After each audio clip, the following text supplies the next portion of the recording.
નમસ્કાર મિત્રો, આપ સૌનું હાર્દિક સ્વાગત છે આજના આપણા સેશનમાં.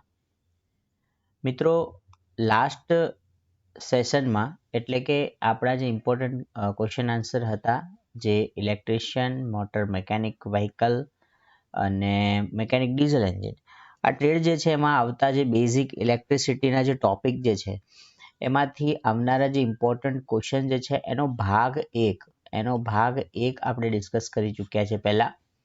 આજે આપણે જે છે એ ઇલેક્ટ્રિશિયન, મોટર મેકેનિક વ્હીકલ અને મેકેનિક ડીઝલ એન્જિન એના માટે પ્રીવિયસ પેપર્સ જે છે જીએસઆરટીસીના જે પ્રીવિયસ પેપર્સ લેવાયા છે એ પ્રીવિયસ પેપર્સમાંથી પૂછાયેલા ક્વેશ્ચન આન્સર્સ જે છે એનો ભાગ 2 જે છે એ ડિસ્કસ કરવા જઈ રહ્યા છે. ઠીક છે મિત્રો, તો આ ક્વેશ્ચન્સ પણ આપણા માટે ખૂબ જ ઇમ્પોર્ટન્ટ છે. એની સમજૂતી સાથે આજે આપણે એને ડિસ્કસ કરવાના છે. તો સૌથી પહેલો ક્વેશ્ચન જે છે એની આપણે શરૂઆત કરીએ છીએ. દેખો મિત્રો, સૌથી પહેલો ક્વેશ્ચન શું છે કે અહીંયા આપણને એવું કહ્યું છે કે નીચેની આકૃતિમાં દર્શાવેલ એ પાર્ટિકલનું નામ શું છે. હવે અહીંયા આપણને આકૃતિ તો આપી નથી. ઓકે, તો હું તમને આકૃતિ ડ્રો કરીને બતાવું છું કે કેવી પ્રકારની આકૃતિ જે છે એમાંથી એ પાર્ટિકલનું નામ આપણને પૂછવામાં આવ્યું છે. એક્ઝામની અંદર એટલે કે આ જે પ્રીવિયસ યર જીએસઆરટીસીની લેવાયેલા પેપરનો ક્વેશ્ચન છે એની અંદર આ રીતનું એક ડ્રોઈંગ આપણને આપવામાં આવ્યું હતું અને એની અંદર અહીંયા આપણને એ લખીને આપ્યું હતું અને એવું કહેવામાં આવ્યું છે કે ભાઈ આ જે એ પાર્ટિકલ છે એ પાર્ટિકલનું નામ શું છે. ક્લિયર? ક્વેશ્ચન એવો છે કે ભાઈ આકૃતિમાં દર્શાવેલ એ પાર્ટિકલ એનું નામ શું છે. ઓકે, તો હવે મિત્રો આના માટે આપણે પરમાણુની રચના સમજવી પડે. પરમાણુની રચના, જે પહેલો ભાગ આપણે જે જોયો હતો ફર્સ્ટ પાર્ટમાં પણ આપણે આ વસ્તુનો અભ્યાસ કર્યો હતો કે ભાઈ કોઈ પણ પરમાણુ જે છે એની અંદર સેન્ટર હોય છે, કેન્દ્ર હોય છે. શું હોય છે? કેન્દ્ર જે હોય છે એને આપણે શું કહીએ છીએ? ન્યુક્લિયસ પણ કહીએ છીએ. રાઈટ? તો આને આપણે ન્યુક્લિયસ પણ કહીએ છીએ. આ જે ન્યુક્લિયસ જે છે એની અંદર કોણ હોય છે? પ્રોટોન હોય છે અને બીજું હોય છે ન્યુટ્રોન. ઠીક છે, તો પ્રોટોન અને ન્યુટ્રોન, પ્રોટોન ધન વીજભાર ધરાવે છે, ન્યુટ્રોન કોઈ વીજભાર ધરાવતો નથી. અને આ જે પ્રોટોન અને ન્યુટ્રોન એ ક્યાં હોય છે? ન્યુક્લિયસમાં એક્ઝિસ્ટ કરતા હોય છે. આ જે ન્યુક્લિયસ જે છે એની અરાઉન્ડ એટલે એની આજુબાજુમાં શું જોવા મળે છે? કક્ષાઓ જોવા મળે છે. આને આપણે શું કહીશું? કક્ષા. આ જે કક્ષા છે એમાં હંમેશા શું ફરતું હોય છે? દેખો અહીંયા ધન વીજભાર છે ને, પ્રોટોન ધન વીજભાર છે, તો એની બહારની તરફ ઋણ વીજભાર ધરાવતું શું હોય? ઇલેક્ટ્રોન. તો ઋણ વીજભાર ધરાવતો ઇલેક્ટ્રોન જે છે એ એની ગોળ ફરતે શું કરતો હોય છે? આ રીતે ગતિ કરતો જોવા મળે છે. તો આ વસ્તુ આપણે પહેલા પણ સમજી ચૂક્યા છે. મેં તમને ફરીવાર એકવાર બતાવી દીધું છે કે વચ્ચે ધન વીજભાર છે તો એની અરાઉન્ડ ગોળ ગોળ કોણ ફરે છે? ઇલેક્ટ્રોન, એટલે કે ઋણ વીજભાર. આ ઋણ વીજભાર જે છે ધન વીજભાર તરફ શું હોય છે? આકર્ષિત હોય છે. અને આકર્ષિત હોવાના કારણે એ ન્યુક્લિયસમાં આવી શકતો નથી, એટલા માટે શું કરે છે? ગોળ ફરતો હોય છે. ઓકે, તો આ જે આપણો ક્વેશ્ચન છે એમાં બતાવ્યું છે કે ભાઈ એ જે પાર્ટિકલ છે એટલે કક્ષામાં જે પાર્ટિકલ છે એનું નામ શું છે? કક્ષામાં પાર્ટિકલ કયો હોય છે? ઋણ વીજભાર હોય છે, એટલે કે ઇલેક્ટ્રોન હોય છે. તો આપણામાંથી દેખો પ્રોટોન તો સેન્ટરમાં હોય, ન્યુટ્રોન પણ સેન્ટરમાં હોય, ન્યુક્લિયસમાં ફોટોન તો હોતો જ નથી. અને ઇલેક્ટ્રોન જે છે, યસ, ઇલેક્ટ્રોન આપણો શું છે? આન્સર છે. કે ઇલેક્ટ્રોન જે છે, અહીંયા તમને ઇલેક્ટ્રોન જે છે આન્સર મેં અહીંયા બતાવી દીધો છે કે ઇલેક્ટ્રોન આન્સર એ તમારા ક્યાં ફરતો હોય છે? એ પાર્ટિકલમાં હોય છે. ઓકે, જોઈએ બીજા નંબરનો ક્વેશ્ચન. બીજા નંબરના ક્વેશ્ચનની અંદર આપણને એવું પૂછવામાં આવ્યું છે કે કોપરના પરમાણુ છે એમાં કેટલા પ્રોટોન અને ઇલેક્ટ્રોન હોય છે. મિત્રો આની અંદર પણ તમારે એક વસ્તુ સમજવી પડશે કે આ માની લો આપણું ન્યુક્લિયસ છે. ન્યુક્લિયસની અરાઉન્ડ એટલે કે આસપાસ શું છે? કક્ષા છે. આ કક્ષામાં કોણ છે? ઇલેક્ટ્રોન છે. અને અહીંયા અંદર કોણ છે? પ્રોટોન છે. રાઈટ? ઓકે, હવે એક વસ્તુ સમજીએ કે કોઈ પણ આ રીતે જો અહીંયા તો આપણને કોપરનું ઉદાહરણ આપ્યું છે ને. કોનું ઉદાહરણ આપ્યું છે? કોપર જે છે એક પ્રકારની ધાતુ છે. ઠીક છે, હવે આ જે ધાતુ છે એની અંદર પણ આવું ન્યુક્લિયસ હશે, એની અંદર પણ આવા ઇલેક્ટ્રોન ફરતા હશે, રાઈટ? તો અહીંયા આ જે કોપર છે એની અંદર રહેલા પ્રોટોનની સંખ્યા, એટલે એના ન્યુક્લિયસમાં રહેલા પ્રોટોનની જે સંખ્યા છે, પ્રોટોન જે છે ને એની સંખ્યા એ પરમાણુ ક્રમાંક આપે છે, બરાબર? એટલે કે જ્યારે આવર્તન કોષ્ટક આવે છે, એ આવર્તન કોષ્ટકની અંદર ધાતુઓને ગોઠવેલી હોય છે, અને એ જે ધાતુઓ ગોઠવેલી હોય છે એની અંદર ધાતુઓનો જે પરમાણુ ક્રમાંક હોય છે, એટલે એનો જે નંબર હોય છે એ જ એનો પ્રોટોનનો નંબર હોય છે. એટલે કે એની અંદર પ્રોટોનની સંખ્યા અને પરમાણુની ક્રમાંકની સંખ્યા એ એક જ વસ્તુ છે. એટલે આવર્તન કોષ્ટકની અંદર જે કોપર જે છે એનું સ્થાન 29મા નંબરનું છે. કેટલા નંબરનું છે? 29મા નંબરનું છે. અને આ સ્થાન કોના ઉપરથી નક્કી કરવામાં આવે છે? એની અંદર ન્યુક્લિયસમાં રહેલા પ્રોટોનની સંખ્યાના આધારે એ સ્થાન નક્કી કરવામાં આવે છે. એટલા માટે 29 નંબરનું જે સ્થાન છે એ પરમાણુ ક્રમાંક કહીએ છીએ આપણે એને, અથવા તમે એને પ્રોટોનની સંખ્યા પણ કહી શકો છો. એટલે આપણે જે કોપર ધાતુ છે ને એની અંદર રહેલા પ્રોટોનની સંખ્યા તો 29 થવાની જ છે, બરાબર છે? હવે એક વસ્તુ સમજો મિત્રો કે અહીંયા સેન્ટરમાં કોણ છે? ધન વીજભાર છે, અને બહાર કોણ છે? અહીંયા ઋણ વીજભાર છે. તો જેટલો અહીંયા ધન વીજભાર હશે એટલો જ વીજભારને બેલેન્સ કરવા માટે અહીંયા ઇલેક્ટ્રોન એટલા જ અમાઉન્ટમાં હશે. તો અહીંયા 29 પ્રોટોન છે, એટલે 29 ધન વીજભાર છે, તો બહાર ઇલેક્ટ્રોનની સંખ્યા પણ 29 જ રહેશે. એટલે કોઈ પણ, અહીંયા તો તમને કોપર પૂછ્યું છે ને, તો કોપરની સંખ્યા કોઈ પણ એલ્યુમિનિયમની વાત કરીએ તો પણ ત્યાં પ્રોટોન અને ન્યુટ્રોનની ઇલેક્ટ્રોનની સંખ્યા તો સરખી જ આવવાની છે. તો અહીંયા અગર પ્રોટોનની સંખ્યા આપણને 29 છે પરમાણુ ક્રમાંક મુજબ, તો ઇલેક્ટ્રોનની સંખ્યા પણ 29 જ થશે, બરાબર છે? ઓકે, તો શાની સંખ્યા અલગ હોઈ શકે? દેખો, પ્રોટોન વત્તા ન્યુટ્રોન, પ્રોટોન વત્તા ન્યુટ્રોન, તો એનો સરવાળો કરીએ ને આ બંનેની વેલ્યુનો, તો એને કહેવામાં આવે છે પરમાણુ દળાંક, એટલે કે ઇંગ્લિશમાં કહેવાય એટમિક વેઇટ. તો ઘણી વખત, અથવા માસ તમે એને કહી શકો, બરાબર ને? તો એટમિક વેઇટ જે છે, તમને ઘણી વખત એટમિક વેઇટ અગર પૂછે છે તો એમાં પ્રોટોન અને ન્યુટ્રોનનો સરવાળો કરવાનો છે. એટલે જે પ્રોટોન અને ઇલેક્ટ્રોનની સંખ્યા તો સરખી જ રહેવાની છે, બરાબર ને? અહીંયા જેટલા પ્રોટોન હશે કેન્દ્રમાં એટલા જ ઇલેક્ટ્રોન એની કક્ષામાં ફરે છે, પરંતુ જે પ્રોટોન અને ન્યુટ્રોન જે છે એની સંખ્યા સરખી નથી. આપણા કેસમાં કોપરમાં ન્યુટ્રોનની સંખ્યા કેટલી હોય છે? 35 હોય છે, બરાબર ને? તો ન્યુટ્રોનની સંખ્યા અને પ્રોટોનની સંખ્યા અલગ અલગ હોય છે, સરખી હોતી નથી. પ્રોટોનની સંખ્યા અને ઇલેક્ટ્રોનની સંખ્યા સરખી હોય છે, બરાબર છે? તો અને પરમાણુ ક્રમાંક તમને ક્યારે પણ પૂછવામાં આવે તો શું કરવાનું? પ્રોટોન અને ન્યુટ્રોનની સંખ્યાનો સરવાળો કરવાનો હોય છે, બરાબર છે મિત્રો?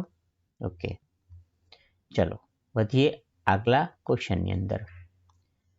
દેખો, હીટર, ઓવન, ઇલેક્ટ્રિક ઇસ્ત્રી વગેરેમાં ગરમીને ચોક્કસ દિશામાં પ્રસરણ કરવા માટે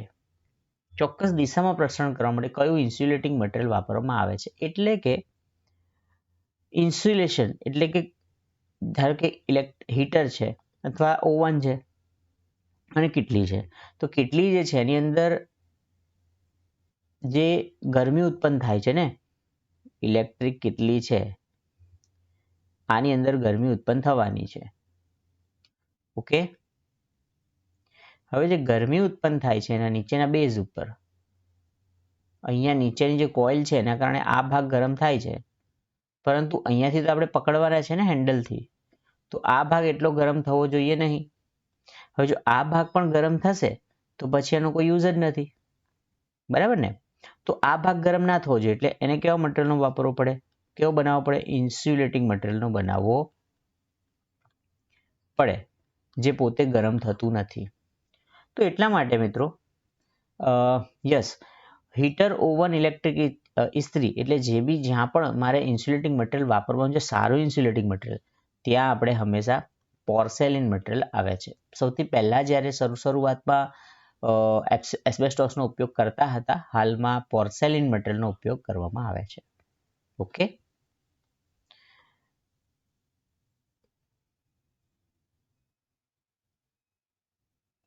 આગળ વધીશું અને જોઈએ ચોથા નંબરનો પ્રશ્ન કે વાયરનો જોઈન્ટ થી ટર્મિનેશન કરતી વખતે નીચેનામાંથી કઈ બાબતોને ધ્યાન રાખવી જોઈએ. એટલે વાયરને તમે જોઈન્ટ કરો છો, બરાબર છે, તો વાયરને જ્યારે જોઈન્ટ કરો છો ત્યારે કઈ બાબતો ધ્યાન રાખવાની છે. દેખો તો ઓપ્શન એ શું કહે છે, વાયર પરનું ઇન્સ્યુલેશન દૂર કરતી વખતે કંડક્ટરને નુકસાન ન પહોંચે તે બાબતનું ધ્યાન રાખવું, બરાબર છે. આ ઓપ્શન અહીંયા કોપી થઈ ગયો છે, અહીંયા નહીં આવે. જોઈન્ટ ઢીલા રહેવા જોઈએ ને એ બી ઓપ્શન છે, જેનો અહીંયા રહી ચૂક્યો છે. ઓકે, દેખો વાયર જે છે, ધારો કે આપણે જોઈન્ટ કરવો છે ને, વાયરને જોઈન્ટ કરવા છે, તો આપણે આપણે પ્લાયરનો ઉપયોગ કરીશું. પ્લાયર દરેક ઇન્સ્ટ્રુમેન્ટના આપણને ઇંગ્લિશ નામ આવડતા હોવા જરૂરી છે. પ્લાયર એટલે પકડ, તો પકડ જે છે એનો ઉપયોગ કરીશું. હવે એની અંદર શું કહે છે કે ભાઈ ઇન્સ્યુલેશન દૂર કરીએ છીએ ને, આપણે જોઈન્ટ કરવો છે. જોઈન્ટ કરવા માટે વાયર જે છે, માની લો આ વાયર છે, તો વાયરની ઉપરનું જે ઇન્સ્યુલેટિંગ મટીરિયલ છે એને તો નીકાળવું પડશે ને. એની અંદર કંડક્ટર છે, એની અંદર કોપર હશે, તો અહીંયાથી હું એને બ્રેક કરીશ તો સાથે સાથે વાયર પણ બ્રેક ના થઈ જાય એનું શું રાખવાનું, ધ્યાન રાખવાનું છે. ચલો વાયર જોઈન્ટ કરીશું તો વાયરમાં જોઈન્ટ જે ઢીલા રહેવા જોઈએ નહીં, એટલે જોઈન્ટ ઢીલો ના રહેવો જોઈએ, કમ્પ્લીટ એનું ફિટિંગ થઈ જવું જોઈએ, બરાબર છે, નહીં તો સપ્લાયમાં પ્રોબ્લેમ થાય છે. પછી સ્ટેન્ડર્ડ કે મલ્ટી સ્ટેન્ડર્ડ કંડક્ટર, એટલે ઘણા બધા તાર હોય છે, ખ્યાલ છે ને. એક વાયર જે છે એની અંદર ઘણા બધા તાર હોય, આ રીતે એક સાથે વીંટાળેલા હોય છે. તો આ જ એક આ તાર છે અને સામે આ તાર છે, બરાબર, ઘણા બધા તાર.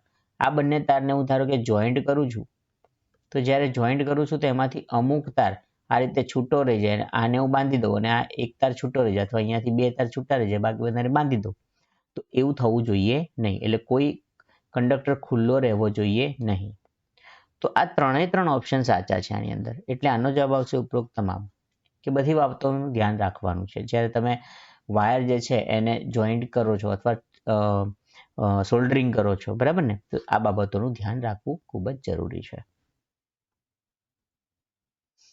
ચલો નેક્સ્ટ ક્વેશ્ચન છે, ખૂબ ઇમ્પોર્ટન્ટ છે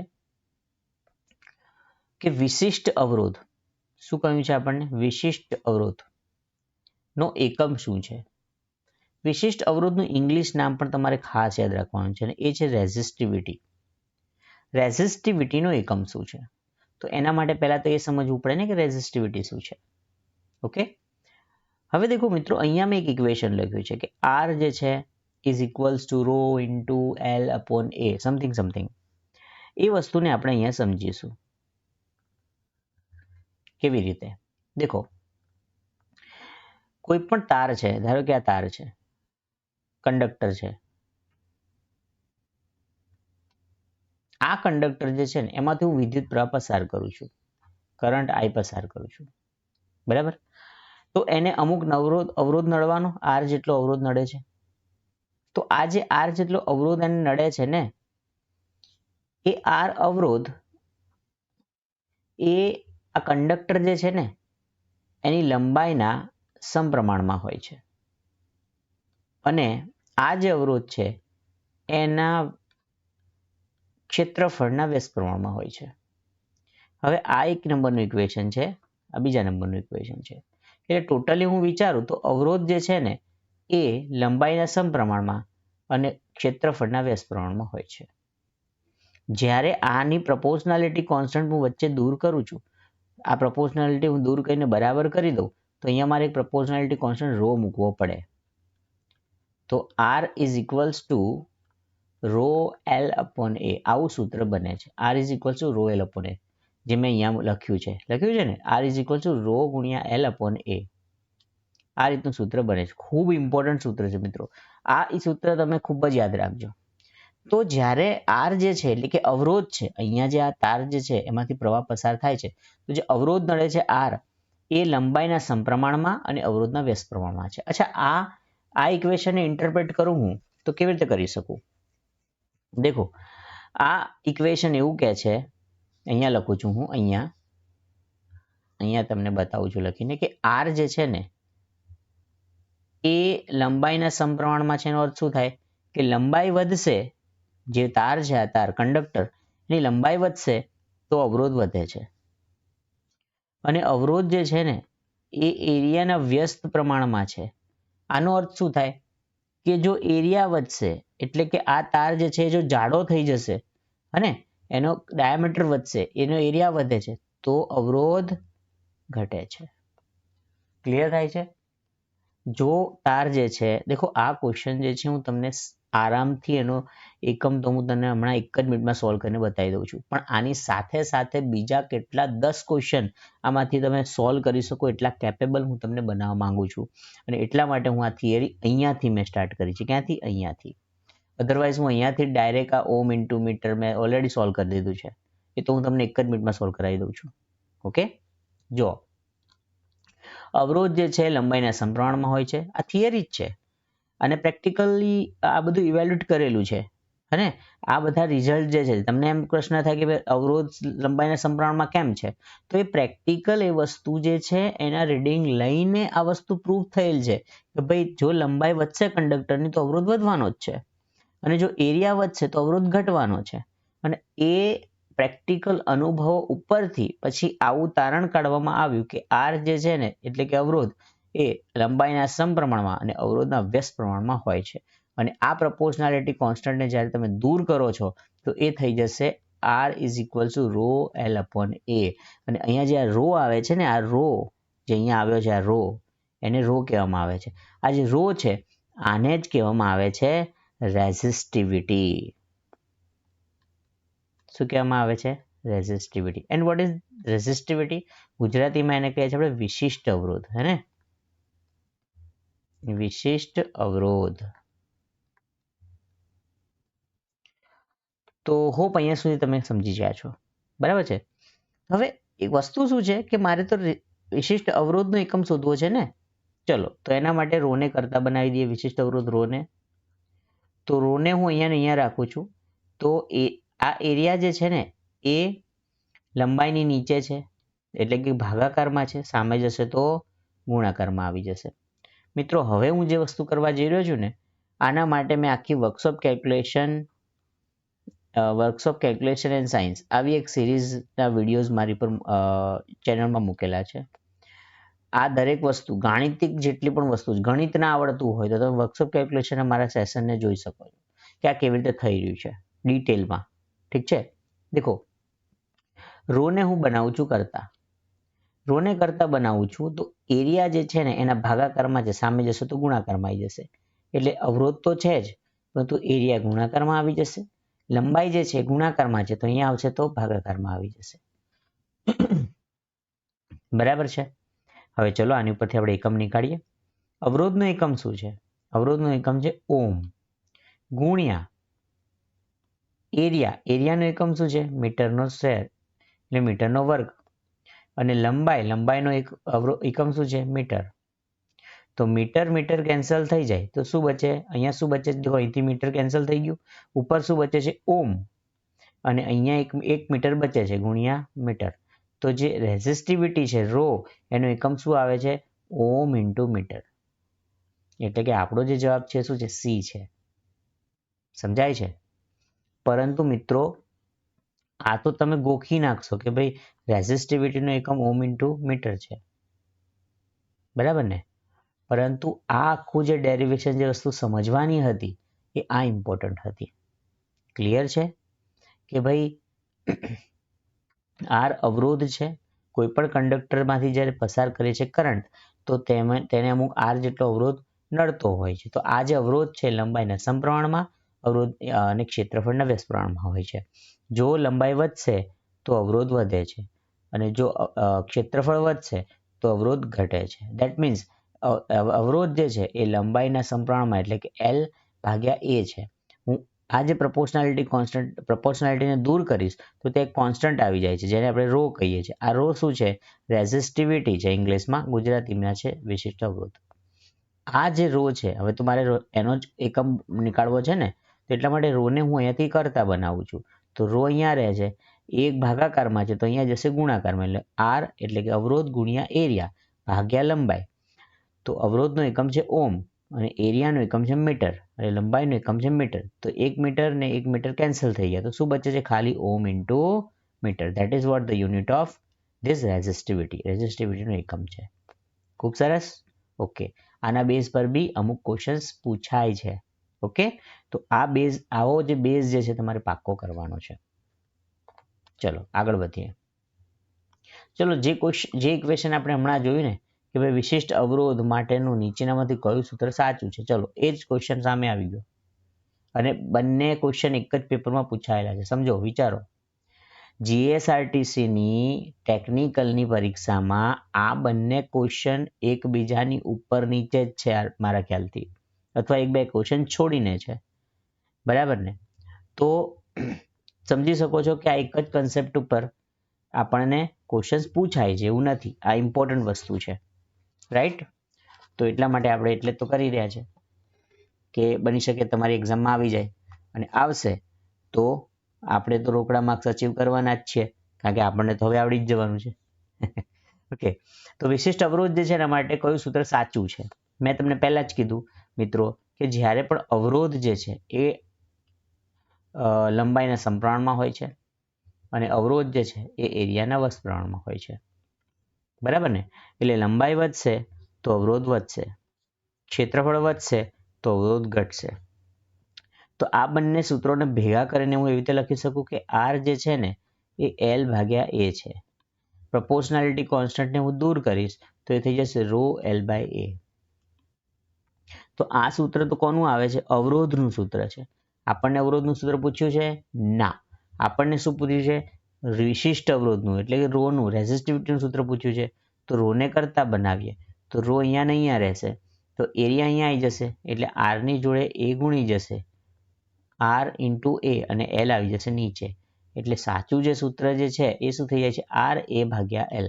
હવે અહીંયા કયું સૂત્ર છે? દેખો, અહીંયા એલ એ ભાગ્યા આર છે, આ બી ખોટું છે.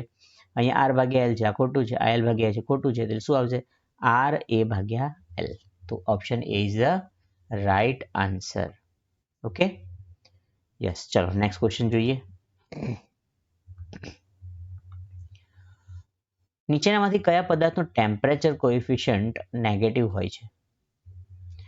પ્રશ્ન જે છે એનો જવાબ આપીએ એની પહેલા આપણે એ વસ્તુ સમજવી પડશે કે ભાઈ ટેમ્પરેચર કોએફિશિયન્ટ છે શું, બરાબર ને? તો કોઈ એક ક્વેશ્ચનમાં મેં તમને એક્સપ્લેન કર્યું હતું, ફરીથી આપણે એક તમને એક્સપ્લેન કરું કે ધારો કે આ કોઈ મટીરિયલ છે, કંડક્ટર છે માની લો, એટલે બસવાળા કંડક્ટર નહીં, જીએસઆરટીસીના કંડક્ટર એટલે વાહક છે. ઓકે, આ જે વાહક છે કોઈ ધાતુ છે સમજી લો, અને આ જે ધાતુ જે છે હે, એ ધાતુનું તાપમાન વધે છે. શું વધે છે? તાપમાન.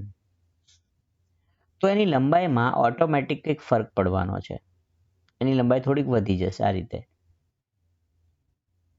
અને પહેલા માની લો L1 લંબાઈ હતી, L1, હવે લંબાઈ કેટલી થઈ જાય છે? L2. તો લંબાઈ વધે છે, L2 is more than L1. સમજાય છે? તો અહીંયા લંબાઈ જે છે ને એ વધે છે. કેમ? કારણ કે ટેમ્પરેચર વધ્યું, તાપમાન વધ્યું.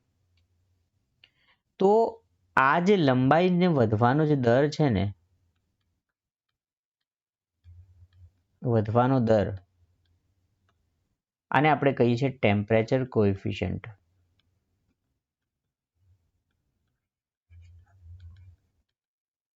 એટલે કે અગર આ જે ટેમ્પરેચર કોએફિશિયન્ટ છે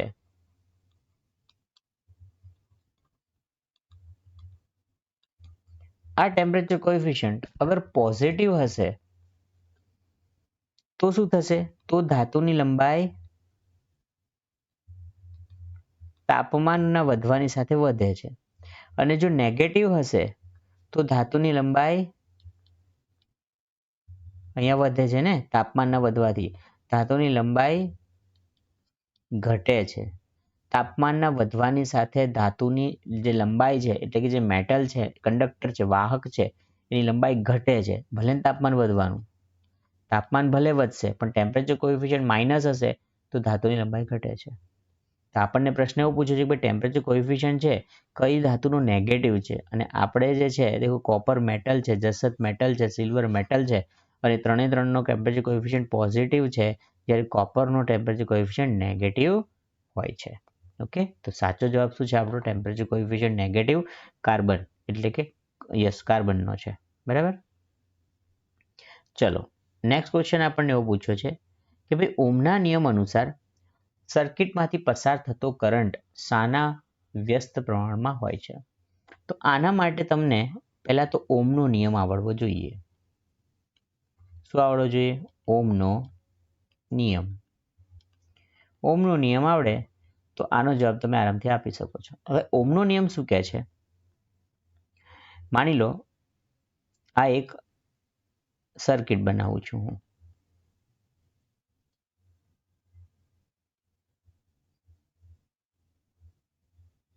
અહીંયા બેટરી મૂકી દઈએ, અહીંયા એક સ્વિચ આપી દઈએ, અહીંયા એક આ રેઝિસ્ટન્સ તરીકે બલ્બ મૂક્યો છે, આ સ્વિચ છે, આ બેટરી છે. ઓકે, હવે આની અંદરથી હું બેટરી જોડું છું એટલે કરંટ પસાર થશે કેટલો? I એમ્પિયર જેટલો કરંટ પસાર થશે. વોલ્ટેજ સ્થિતિમાન કેટલો આપી દીધો છે મેં? V. કરંટ કેટલો પાસ કરું છું મેં? I જેટલો કરંટ પાસ કરું છું, જેવી આપણે સ્વિચ દબાવીશું એવું. તો આપણને ઓમનો નિયમ શું કહે છે? આને આપણે ગુજરાતીમાં શું કહી શકીએ? વીજ પરિપથ કહી શકીએ ને, સર્કિટ છે એટલે વીજ પરિપથ. તો ઓમનો નિયમ એવું કહે છે કે જ્યારે પણ કોઈ પણ વીજ પરિપથ જે છે એમાંથી પસાર થતો વિદ્યુત પ્રવાહ, જ્યારે વિદ્યુત પ્રવાહ પસાર કરવામાં આવે ત્યારે, તો જ્યારે કોઈ પણ સર્કિટમાંથી વીજ પરિપથ જે છે એમાંથી પસાર થતો વિદ્યુત પ્રવાહ એ તે સર્કિટને આપેલા વિદ્યુત સ્થિતિમાનના તફાવતના સમપ્રમાણમાં, એટલે વિદ્યુત સ્થિતિમાનનો તફાવત એટલે વોલ્ટેજના સમપ્રમાણમાં, અને તે સર્કિટમાં આપેલા અવરોધના વ્યસ્ત પ્રમાણમાં હોય છે. આ છે ઓમનો નિયમ. તો ઓમનો નિયમ પણ તમને કમ્પ્લીટ આવડવો જોઈએ મૌખિક, તો જ તમે એને ડિસ્ક્રાઇબ કરી શકશો આ રીતે. જ્યારે કોઈ પણ વીજ પરિપથમાંથી વિદ્યુત પ્રવાહ પસાર કરવામાં આવે છે તો તે વિદ્યુત પ્રવાહનું મૂલ્ય એ તે સર્કિટને આપેલા વીજ સ્થિતિમાનના તફાવતના સમપ્રમાણમાં અને અવરોધના વ્યસ્ત પ્રમાણમાં હોય છે. તો મેં અહીંયા લખી દીધું કે વીજ સ્થિતિમાનના તફાવત V જે છે એના સમપ્રમાણમાં છે એટલે ઉપર લખ્યું, અને અવરોધના વ્યસ્ત પ્રમાણમાં છે એટલે નીચે લખી દીધું. બરાબર છે. હવે આપણને તો ઓમનો નિયમ મુજબ શું પૂછે છે કે સર્કિટમાંથી પસાર થતો કરંટ શાના વ્યસ્ત પ્રમાણમાં છે? હવે અહીં તમને ચોખ્ખું દેખાય છે કે કરંટ જે છે કોના વ્યસ્ત પ્રમાણમાં છે? અવરોધના વ્યસ્ત પ્રમાણમાં. તો જવાબ શું આવશે? વોલ્ટેજ આવશે? રોંગ. ટેમ્પરેચર આવશે? રોંગ. સ્પેસિફિકેશન્સ આવશે? રોંગ. શું આવશે? રેઝિસ્ટન્સ. એટલે આપણો જવાબ સાચો શું છે? રેઝિસ્ટન્સ. એના વ્યસ્ત પ્રમાણમાં છે. હવે આ જ પ્રશ્નને અહીંયા વ્યસ્તની જગ્યાએ શું કરી નાખે? સમ કરી નાખે ખાલી. તો જવાબ શું થઈ જાય? બદલાઈ જાય. સમમાં શું આવશે? વોલ્ટેજ સાચો જવાબ છે. ઓકે, તો આ રીતે દાખલાઓ બદલાતા હોય, સોરી ક્વેશ્ચન્સ બદલાતા હોય છે. હને? પણ બેઝિક વસ્તુ આપણે શું કરવાનું છે? આપણો પાયો મૂળ સ્ટ્રોંગ કરવાનો છે. પાયો જો મજબૂત હોય ને, પાયો મજબૂત હોય તો કોઈ પણ ક્વેશ્ચન આપણે હલાવી શકીએ છીએ. અને તમારો પાયો મજબૂત નહીં હોય તો તમે કોઈ જ ક્વેશ્ચન નહીં હલાવી શકો. જેમ કે આની અંદર તમને ઓમનો નિયમ શું છે ખબર જ ના હોય તો તમે ક્યાંથી એનું સોલ્યુશન લાવવાના? બરાબર છે. ચલો એ બધું છોડી દો. હવે એક શોર્ટ ટ્રીક આપીએ. જ્યારે પણ ઓમનો નિયમ આવે તો ઓમનો નિયમ તમારે યાદ રાખવા માટે, અચ્છા ઓમનો નિયમ તો સાહેબ કેટલો લાંબો છે, તમે તો બોલી ગયા કે ભાઈ જ્યારે કોઈ પણ સર્કિટ એટલે કે વીજ પરિપથમાંથી વિદ્યુત પ્રવાહ પસાર કરવામાં આવે છે ત્યારે તે સર્કિટમાંથી પસાર થતો વિદ્યુત પ્રવાહ તેને આપવામાં આવતા વીજ સ્થિતિમાનના તફાવતના સમપ્રમાણમાં અને તે સર્કિટમાં આપેલા અવરોધના વ્યસ્ત પ્રમાણમાં હોય છે. અરે સાહેબ આટલું મોટું તમને ન યાદ રહે તો કશો જ વાંધો નહીં મિત્રો. તમારે માત્ર ઓમના નિયમમાં હું કહું છું એટલું જ યાદ રાખવાનું. ઓમનો નિયમ. ઓમનો નિયમ જે છે ને, ટ્રીક આપું છું, આ ટ્રીક યાદ રાખજો. ઓમનો નિયમ હોય એ કોણ યાદ રાખી શકે? ઓમનો નિયમ કોણ યાદ રાખી શકે? તો ઓમનો નિયમ જે છે ને મિત્રો, એ એક વીર પુરુષ જ યાદ રાખી શકે. કોણ? વીર પુરુષ જ યાદ રાખી શકે છે. તો તમારે લખી દેવાનું કે VIR એટલે કે વીર વ્યક્તિ જ યાદ રાખી શકે છે. એટલે જ્યારે પણ તમારા દિમાગમાં કોઈ પણ ક્વેશ્ચન પરીક્ષામાં પૂછાય અને ઓમના નિયમને લગતો હોય, એના સૂત્રને લગતો હોય, અથવા કોઈ જગ્યાએ અવરોધ શોધવાનો છે, પ્રવાહ શોધવાનો છે કે વોલ્ટેજ શોધવાનો છે અને તમને ઓમના નિયમ સાથે સાંકળેલો પ્રશ્ન પૂછ્યો છે, તો ત્યાં તમારા દિમાગમાં પહેલું સ્ટ્રાઇક થવું જોઈએ કે સાહેબે વીરની વાત કરી હતી કે ભાઈ વીર વ્યક્તિ જ ઓમનો નિયમ યાદ રાખી શકે. તો એટલા માટે વીર યાદ રાખવાનું અને અહીંયા ઇક્વલ ટુ મૂકી દેવાનું, અહીંયા ગુણાકાર મૂકી દેવાનું, વાર્તા થઈ ગઈ પૂરી. V બરાબર IR, આ જ તો સૂત્ર છે ઓમના નિયમનું. સમજાઈ જાય છે? ખૂબ ઇમ્પોર્ટન્ટ છે, યાદ જ રાખી લેવાનું છે કે ભાઈ V બરાબર IR, V બરાબર IR, V બરાબર IR એટલે કે વીર. હવે સાહેબ આ તો તમે શું કર્યું? અહીંયા તો તમે ઓમના નિયમમાં I બરાબર V ભાગ્યા R લખ્યું છે અને અહીંયા તમે એમ કહો છો V બરાબર IR.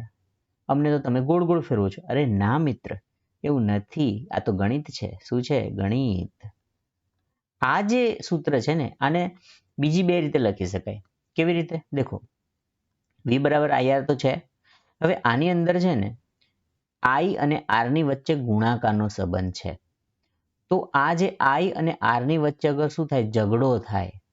શું થાય? ઝઘડો. અચ્છા, ઝઘડો થયો બંને વચ્ચે. તો R ઘર છોડીને જતો રહેશે. હવે R જે છે અને I વચ્ચે ઝઘડો થાય છે અને R જો ઘર છોડીને સામેવાળાના ઘરે રહેવા જાય છે તો શું થશે? દેખો આવું થશે. આ સામેવાળા છે, I જે છે એને ઝઘડો થયો છે કોની સાથે? R સાથે. R સામેવાળાના ઘરે ગયો છે તો સામેવાળાના ઘેર કેવી રીતે રહેશે? ભાડે રહેશે ને. તો R જે છે એ અહીંયા I ની સાથે ગુણાકારનો સંબંધ છે, તો અહીંયા કેવો સંબંધ થઈ જશે? ભાગાકારનો નિયમ થઈ જાય છે, સંબંધ થઈ જાય છે. તો I ને કરતા હું બનાવું તો શું થઈ જશે? V ભાગ્યા R. તો થઈ ગયું એનું એ જ સૂત્ર. અહીંયા શું છે? I બરાબર V ભાગ્યા R લખ્યું હતું ને મેં, તો એ જ વસ્તુ આવી ગઈ અહીંયા. તો આ બીજી રીતે લખ્યું મેં સૂત્ર, આ પહેલી રીતે છે. અને ત્રીજી રીતે પણ હું તમને લખતા શીખવાડી દઉં. દેખો, અહીંયા કોનો ઝઘડો થયો? કરંટ I અને અવરોધ R નો. ચલો, તો ઘર કોણે છોડ્યું? R એ. હવે આપણે સામેવાળું વ્યક્તિ તો V છે ને. હવે I ઘર છોડે છે અને R તો ત્યાંના ત્યાં છે. તો I ઘર છોડશે અને સામેવાળાના ઘરે રહેવા જશે તો ક્યાં રહેશે? ભાડે રહેશે, એટલે ભાગાકારમાં જશે, કારણ કે R સાથે એનો ગુણાકારનો સંબંધ છે. એટલે V ભાગ્યા I બરાબર R થશે. આ રીતે પણ લખી શકાય. તો આ જે નિયમ છે એને આ રીતે 1, 2 અને 3 રીતે લખી શકાય છે. પણ યાદ તો તમારે આ V બરાબર IR થી રાખી લેવાનું. પછી જે કંઈ પણ વસ્તુ શોધવી હોય, I શોધવું હોય તો આ સૂત્ર મૂકવાનું, R શોધવું હોય તો આ સૂત્ર મૂકવાનું. વાત ખતમ. ક્લિયર? ચલો, ઘણી બધી વસ્તુ ઓમના નિયમમાં આપણે અહીંયા જોઈ લીધી છે. વધીએ આગળ નેક્સ્ટ ક્વેશ્ચન તરફ. હમણાં જે ક્વેશ્ચન ડિસ્કસ કર્યો ને એ જ ક્વેશ્ચન ઉપરથી તમને દાખલો પૂછી લીધો છે. દેખો, ખૂબ જ ઇમ્પોર્ટન્ટ અને બહુ ઇઝી દાખલો છે. અહીંયા મેં ખોટો જવાબ આપી દીધો છે. આ બાબલું ખોટી જગ્યાએ મૂકી દીધું છે. અહીંયા જવાબ નહીં આવે. દેખો, શું પૂછ્યું છે? રકમ શાંતિથી વાંચવાની, દાખલો જોઈને ડરી નહીં જવાનું કે દાખલો પૂછ્યો છે અમને નહીં આવડે. Don't lose your confidence. Practice જરૂરી છે. If you will make the practice, તમે કરી શકો છો. દેખો, પહેલા તમને ક્વેશ્ચનની અંદર આપ્યું શું છે ને એ લખી દેવાનું. ચલો વાંચો પ્રશ્ન.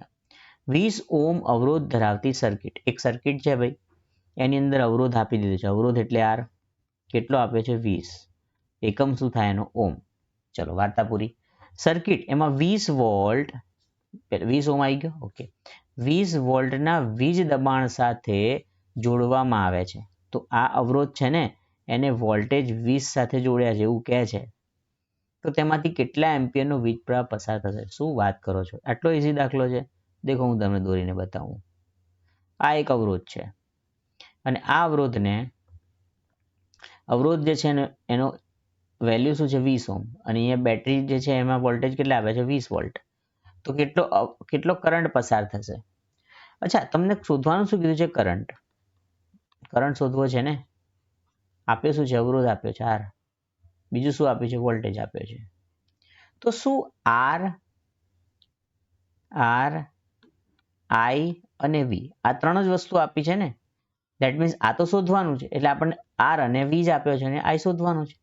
તો આ R એટલે કે અવરોધ રેઝિસ્ટન્સ, I એટલે કે કરંટ એમ્પિયર અને V એટલે વોલ્ટેજ. આ ત્રણ વચ્ચે કોઈ સંબંધ દર્શાવતું સૂત્ર તમારા દિમાગમાં આવે છે? આ ત્રણ વચ્ચે સંબંધ હોય એવું કોઈ સૂત્ર તમારા દિમાગમાં છે? ઓબ્વિયસ સાહેબ, કેમ નથી? હમણાં તો આગળના ક્વેશ્ચનમાં જ અમે જોઈ ગયા. કયું સૂત્ર? કે V બરાબર IR, વીર એટલે કે ઓમનો નિયમ. બરાબર ને, ઓમનો નિયમ. અચ્છા, શોધવું શું છે? હવે દેખો આ ક્વેશ્ચન જે છે હું તમને એવી રીતે જ બતાવી રહ્યો છું. તમે શું યાદ રાખ્યું છે? વીર. તમને અહીંયા શું પૂછ્યું છે? I પૂછ્યો છે ને? કશો વાંધો નહીં. ચલો, I જે છે એ મારી પાસે નથી તો એમને એમ રાખું છું. ગુણ્યા R. R કેટલો આપ્યો છે મને? 20 ઓહ્મ. તો મૂકી દો અહીંયા 20 ઓહ્મ. 20. વોલ્ટેજ V કેટલો આપ્યો છે? 20 વોલ્ટેજ. તો અહીંયા 20 કરી દો. બરાબર છે? કોને શોધવો છે? I ને શોધવો છે. I જ તો પૂછ્યો છે કે એમ્પિયર કેટલા થશે. તો અહીંયા શું થઈ જશે? આ 20 તો છે સામેવાળું. આ 20 જે છે અહીંયાથી નીચે જશે, અહીંયા નીચે. એટલે 20 ભાગ્યા શું થઈ જશે? 20 થઈ જશે. I બરાબર 20 ભાગ્યા 20. એટલે શું થઈ જશે? I બરાબર 20 ઉડી જશે એટલે 1 એમ્પિયર થાય છે. તો અહીંયા જે જવાબ આવશે ને શું આવે છે? 1 એમ્પિયર જવાબ આવે છે. હવે આ જ દાખલો જે છે આની અંદર ડેટા ફેરવી નાખે. જેમ કે તમને એમ કહેવામાં આવે કે 200 ઓહ્મ છે ભાઈ. અને 200 ઓહ્મ છે એટલે અવરોધ આપ્યો છે 200 ઓહ્મ. અને એમ કીધું છે કે કરંટ જે છે ને 20 એમ્પિયર પસાર થાય છે. તો તમે મને એમ શોધી આપ્યો કે વોલ્ટેજ શું છે. દેખો ક્વેશ્ચન આખો ફરી ગયો, ખાલી ડેટા ફેરવી નાખ્યો છે મેં. આવો જ ક્વેશ્ચન છે. હું તમને એમ કહું છું કે સર્કિટની અંદર અવરોધ ભાઈ 200 ઓહ્મ છે, કરંટ 20 એમ્પિયર છે ને મને વોલ્ટેજ શોધીને આપો. તો શું કરશો? કશું જ કરવાની જરૂર નથી. તમારે એ જ વિચારવાનું કે અવરોધ, એમ્પિયર અને વોલ્ટેજ આ ત્રણને સંલગ્નતું એક જ સૂત્ર છે મારી પાસે. કયું? આપણું V બરાબર IR એટલે કે વીર. શોધવું શું છે? શોધવું છે V. તો બહુ ઇઝી થઈ ગયું કારણ કે V બરાબર તો IR છે જ. અચ્છા, I કેટલો છે? 20. R કેટલો છે? 200 ઓહ્મ.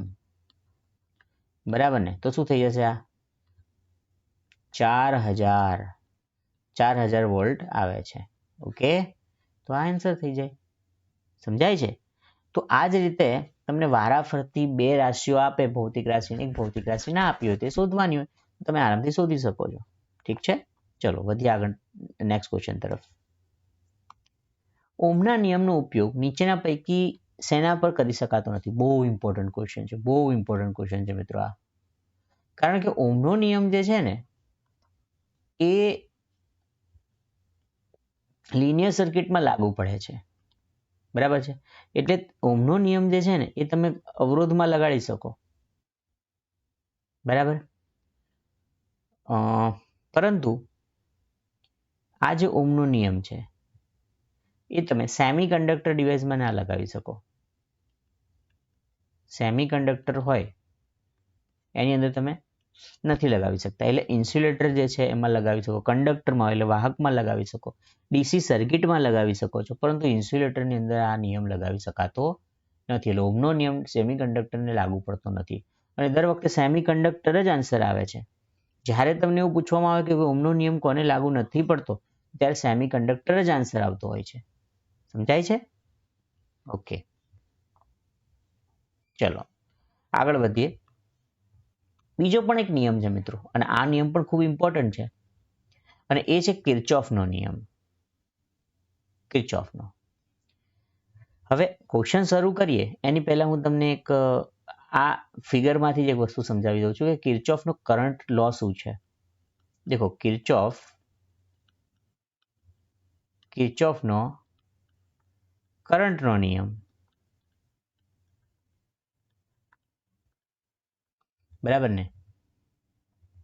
તો કિર્ચોફનો કરંટનો નિયમ જે છે ને એ આપણે અહીંયા તમને સમજાવું છું. માની લો કે અહીંયા કોઈક તળાવ છે. આ તળાવમાં પાણી ભરેલું છે આ રીતે. બરાબર છે?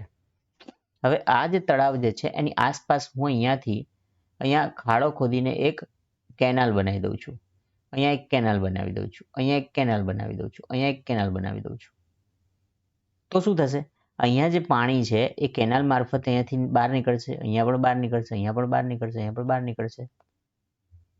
અચ્છા, અહીંયા એક બીજી ટેકરી છે. અહીંયા ટેકરી છે.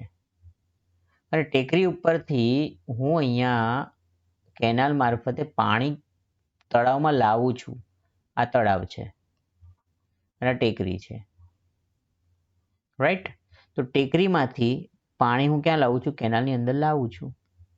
તો પાણી તળાવમાં અહીંયાથી આવે છે, આ બ્રાન્ચમાંથી તળાવમાં પાણી આવે છે, એન્ટર થાય છે, અને અહીંયાથી શું થાય છે? આઉટલેટ એટલે બહાર જાય છે.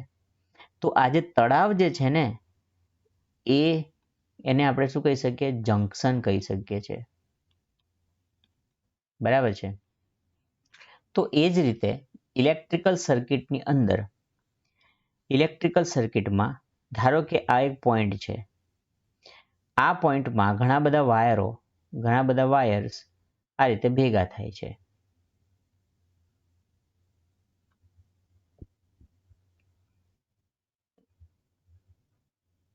બરાબર છે? આ રીતે ભેગા થાય છે. હવે એવું પોસિબલ જ નથી કે બધા વાયરમાંથી કરંટ અંદરની તરફ જતો હોય, અને એવું પણ પોસિબલ નથી કે બધા વાયરમાંથી કરંટ બહારની તરફ જતો હોય. માની લો અહીંયાથી કરંટ I1 કહું છું એ અંદર તરફ આવે છે, અહીંયાથી કરંટ I2 જે છે અંદર તરફ આવે છે, તો અહીંયા કરંટ I3 જે છે અંદર તરફ આવે છે, તો I4 માની લો બહાર તરફ જાય છે, અને I5 માની લો બહાર તરફ જાય છે. તો આ જે પોઈન્ટ છે ને વચ્ચે, આને કહીએ છીએ આપણે જંકશન પોઈન્ટ, અથવા તેને નોડ પણ કહેવામાં આવે છે. નોડ આ રીતે લખાશે, ગુજરાતીમાં થોડી પ્રોબ્લેમ હશે, સમજી લેજો. તો આને આપણે જંકશન પોઈન્ટ કહીએ છીએ.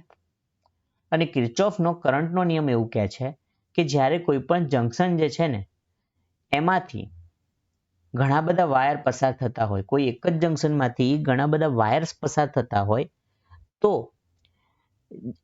તેમાં એટલે જંકશન તરફ આવતો વિદ્યુત પ્રવાહનો સરવાળો, એટલે કે જંકશન તરફ કયા વિદ્યુત પ્રવાહ? દેખો જંકશનની અંદર કયા કયા જાય છે? I1, I2 અને I3.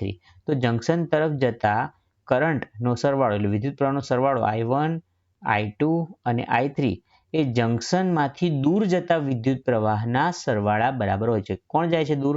I5 અને I4 એ દૂર જાય છે ને, તો I5 અને I4 એના સરવાળા બરાબર હોય છે.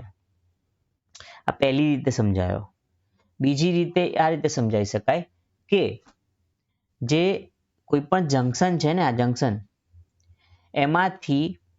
જંકશનમાંથી પસાર થતા વિદ્યુત પ્રવાહનો ટોટલ સરવાળો શૂન્ય હોય છે.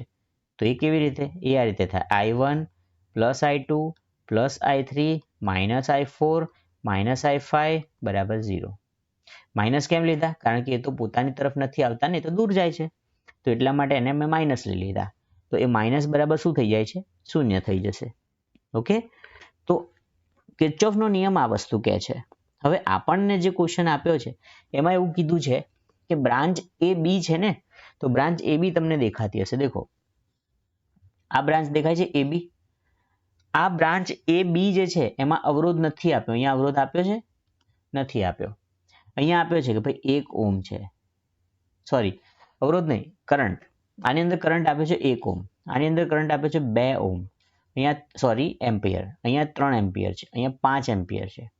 અહીંયા કરંટ આપ્યો નથી, અને કીધું છે કે AB જે બ્રાન્ચ છે, એટલે કે આ જે બ્રાન્ચ છે એની અંદરથી તમે મને કરંટની કિંમત શોધીને આપો. કશું જ નથી કરવાનું. શું કરશું? આ જંકશન છે ને એમાં આપણે કિર્ચોફનો નિયમ અપ્લાય કરીશું. કિર્ચોફનો નિયમ શું કહે છે કે આ જે જંકશન છે એની તરફ આવતા કરંટનો સરવાળો એમાંથી બહાર જતા કરંટના સરવાળા બરાબર થાય છે. એટલે અહીંયા સોલ્વ કરું છું. દેખો એની તરફ આવતો એક કરંટ આ છે 1 એમ્પિયર, 1 એમ્પિયર એની તરફ આવે છે. બીજો કયો આવે છે? 5 એમ્પિયર એની તરફ આવે છે. ત્રીજું કોણ આવે છે? યસ, 3 એમ્પિયર એની તરફ આવે છે. અહીંયા જોઈ શકો છો. આ અંદર તરફ જાય છે, આ પણ અંદર તરફ જાય છે, આ પણ અંદર તરફ જાય છે. તો 1 એમ્પિયર, 5 એમ્પિયર અને 3 એમ્પિયર આ અંદર તરફ જાય છે. અને બહાર તરફ કોણ નીકળે છે? 2 એમ્પિયર બહાર તરફ છે. અને આ જે છે ને એ તો મારે શોધવાનો છે. તો એક આ 2 એમ્પિયર બહાર તરફ નીકળે છે, અને IAB લખી દઉં છું, હે, તો એ પણ બહાર તરફ નીકળે છે, એટલે એ બરાબર સામે જતું રહ્યું. હવે આ ત્રણનો સરવાળો શું થઈ જશે? 5 ને 1 6 7 8 9 9 એમ્પિયર થઈ જાય છે. કેટલા? 9 એમ્પિયર બરાબર 2 એમ્પિયર વત્તા IAB. તો આઈ એ બીને હું કરતા બનાવું તો આ સામે જશે એટલે બાદબાકી થઈ જશે. તો આઈ એ બી બરાબર 9 - 2 એટલે થઈ જાય છે 7 એમ્પિયર. તો જે આ જે બ્રાન્ચ આપીને આપણને કઈ બ્રાન્ચ આમાંથી બહારની તરફ નીકળતો કરંટ કેટલો હશે 7 એમ્પિયર, જે ઓપ્શન બી માં રાઈટ છે.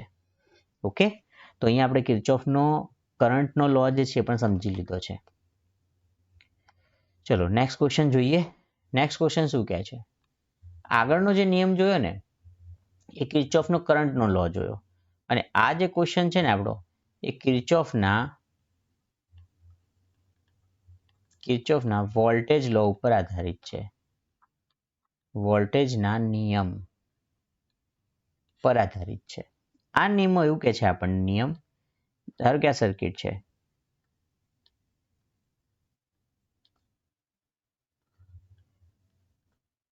આ પ્રકારની સર્કિટ, વોલ્ટેજ V છે, આ કરંટ R1 છે, સોરી અવરોધ R1 છે, R2 છે. હવે આ જે વોલ્ટેજનો કિર્ચોફનો વોલ્ટેજનો લો છે ને, નિયમ છે, એવું કહે છે કે કોઈ પણ ક્લોઝ પરિપથ હોય, આ રીતે આ ક્લોઝ સર્કિટ છે, એ ક્લોઝ સર્કિટમાંથી જેટલો પણ વોલ્ટેજ ડ્રોપ થાય છે, એટલે અહીંયા જેટલો વોલ્ટેજ ડ્રોપ થશે અને અહીંયા જેટલો વોલ્ટેજ ડ્રોપ થશે એ ટોટલ આપેલા વોલ્ટેજના બરાબર હોય છે, અથવા ટોટલ જે સર્કિટમાંથી પસાર થતો ટોટલ વોલ્ટેજ ડ્રોપ જે છે ને એ 0 હોય છે. બરાબર, તો ટોટલ વોલ્ટેજ ડ્રોપ 0 હોય છે. તો અહીંયા હું કિર્ચોફનો વોલ્ટેજ લો અપ્લાય કરીશ તો થઈ જશે વી, આ વી છે ને, એના માઇનસ આમાંથી માનો આઈ જેટલો કરંટ પસાર થાય છે, તો માઇનસ આઈ R1 માઇનસ આઈ R2 બરાબર 0. અથવા એવું કહી શકું, આ રીતે બી લખી શકાય, અથવા એવું કહી શકાય કે V જે છે એના બરાબર IR1 પ્લસ IR2. આ છે વોલ્ટેજનો નિયમ.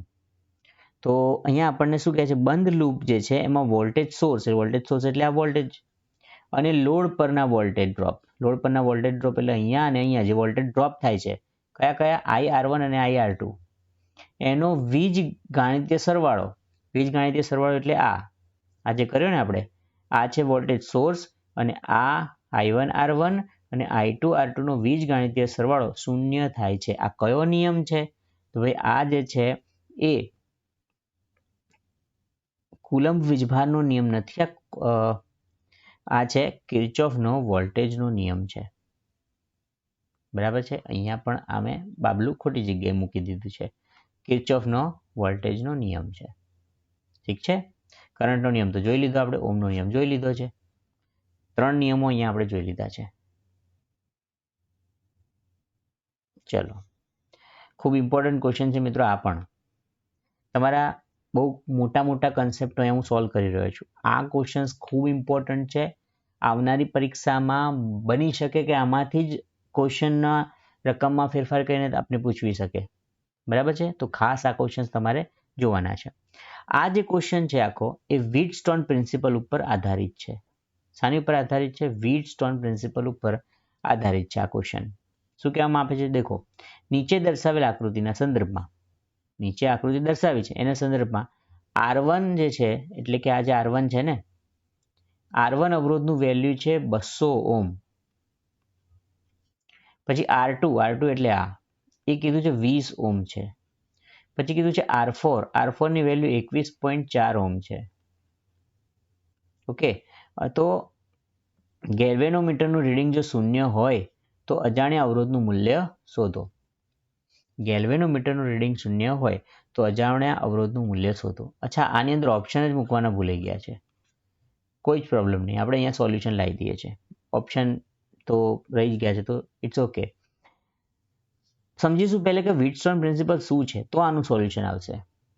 ગેલ્વેનોમીટરનું રીડિંગ 0 બતાવવું ખૂબ ઇમ્પોર્ટન્ટ છે. હવે દેખો મિત્રો, જ્યારે પણ વ્હીટસ્ટોન પ્રિન્સિપલ શું કહે છે આપણને, જ્યારે પણ આ રીતની સર્કિટ બનેલી હોય અને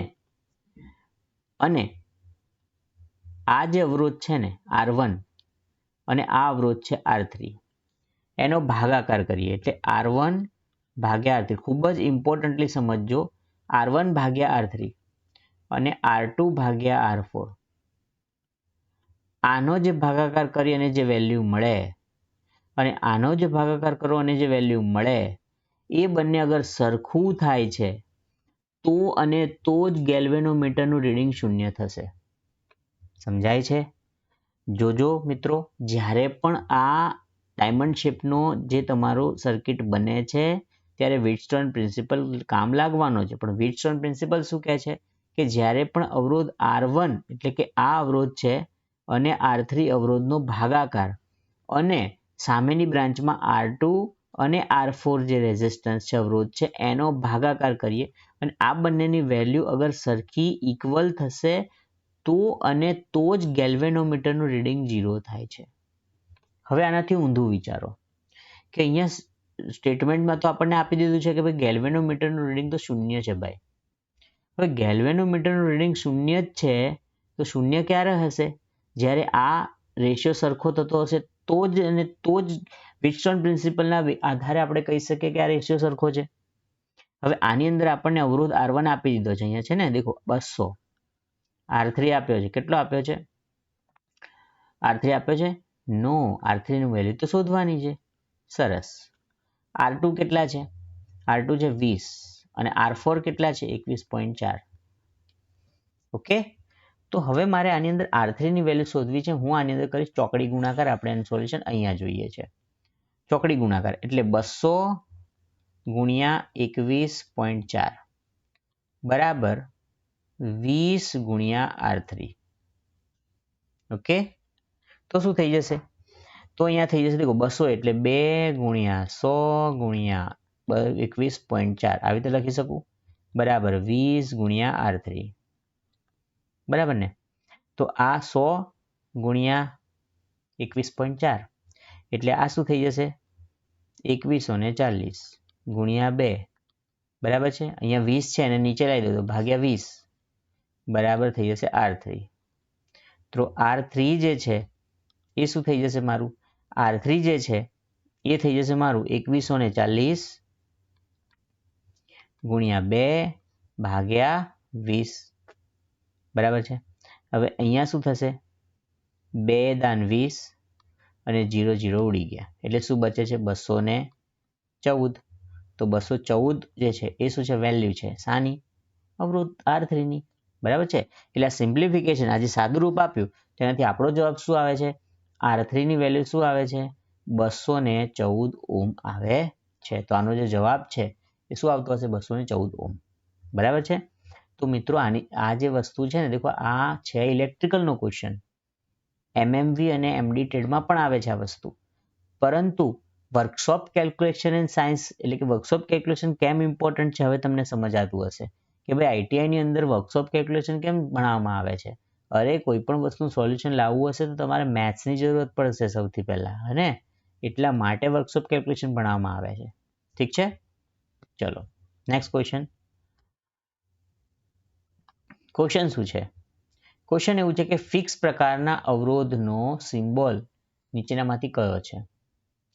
એટલે કે અવરોધનો સિમ્બોલ કયો છે? આ બાબલું પણ ખોટું છે. આ આન્સર રોંગ છે. દેખો હું તમને 4 સિમ્બોલ કહી દઉં છું. આ જે સિમ્બોલ છે આ બેટરીનો સિમ્બોલ છે. જે બેટરી વોલ્ટેજ આપે છે ને એનો સિમ્બોલ છે. આ જે સિમ્બોલ છે ઇન્ડક્ટરનો સિમ્બોલ છે. Inductor L. આ જે સિમ્બોલ છે કેપેસિટરનો સિમ્બોલ છે. Capacitor C. અને આ જે સિમ્બોલ છે ને આ અવરોધનો સિમ્બોલ છે એટલે કે અવરોધ R. અને આ શું છે? આપણો રાઈટ આન્સર છે. એટલે ઘણી વખત અગર તમને કેપેસિટર પૂછે તો યાદ રાખજો આ કેપેસિટરનો સિમ્બોલ છે, આ ઇન્ડક્ટરનો સિમ્બોલ છે અને આ બેટરીનો સિમ્બોલ છે. ઠીક છે, ચલો લાસ્ટ ક્વેશ્ચન જોઈ લઈએ. પરંતુ લાસ્ટ ક્વેશ્ચન બહુ ઇમ્પોર્ટન્ટ છે મિત્રો. આખો કેલ્ક્યુલેટિવ ક્વેશ્ચન છે અને એની અંદર તમારે ગણતરી કરવી પડશે, એકમ યાદ પણ રાખવા પડશે. કેવી રીતે? દેખો ઇન્ટરેસ્ટિંગ છે, સમજીએ આપણે. આપણને એવું કીધું છે કે ભાઈ 1 કિલોવોટ અવર બરાબર કેટલા જૂલ થાય. પરંતુ તમને જૂલ અને કિલોવોટ એટલે કે વોટ એની વચ્ચે સંબંધ ખબર હોવો જોઈએ. અહીંયા મેં ઓલરેડી તમને લખીને આપ્યું જ છે. દેખો 1 વોટ હોય ને, વોટ પાવરનો એકમ છે હો, તો 1 વોટ બરાબર શું થઈ જશે? 1 જૂલ પ્રતિ સેકન્ડ થાય. શું થાય? 1 વોટ બરાબર 1 જૂલ પ્રતિ સેકન્ડ થાય. બરાબર છે. તો હું અહીંયા એવું કહું કે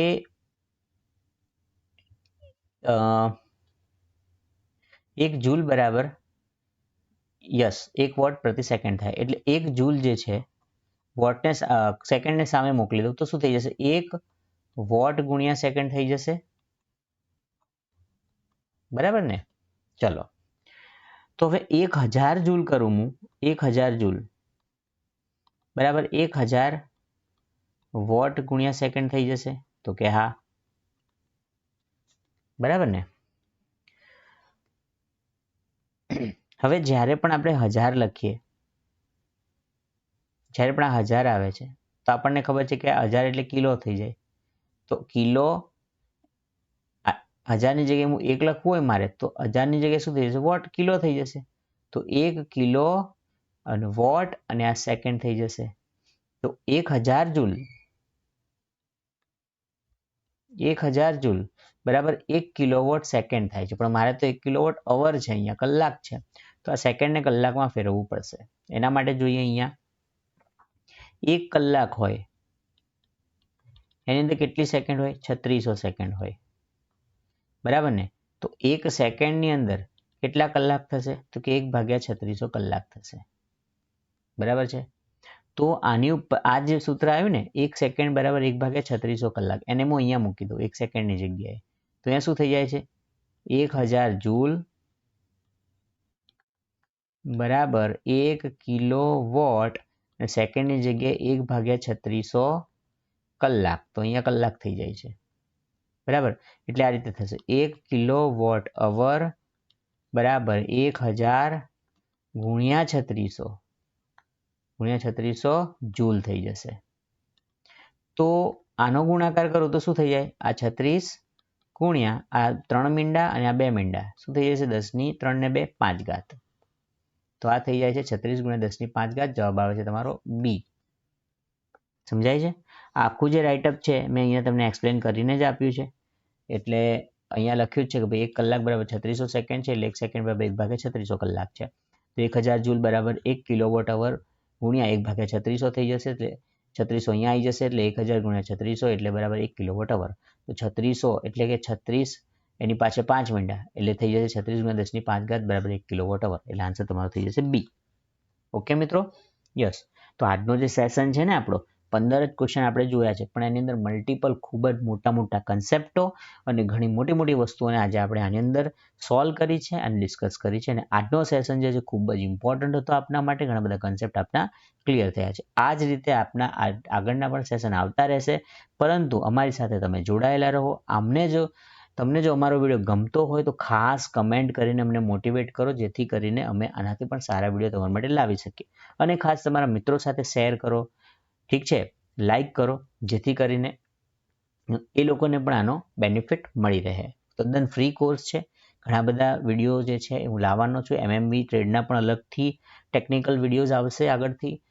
એમડી ટ્રેડ માટે એમએમવી સેમ જ છે, થોડુંક પછી સેકન્ડ યરમાં બદલાય છે. અને ઇલેક્ટ્રિશિયનના પણ થિયરીના ક્વેશ્ચન્સ આવશે. ફિટર માટે પણ આવે છે, બિલ્ડર માટે પણ ઇન ફ્યુચર આવશે. તો ઘણી બધી વસ્તુઓ, it is lot of thing we are going to do.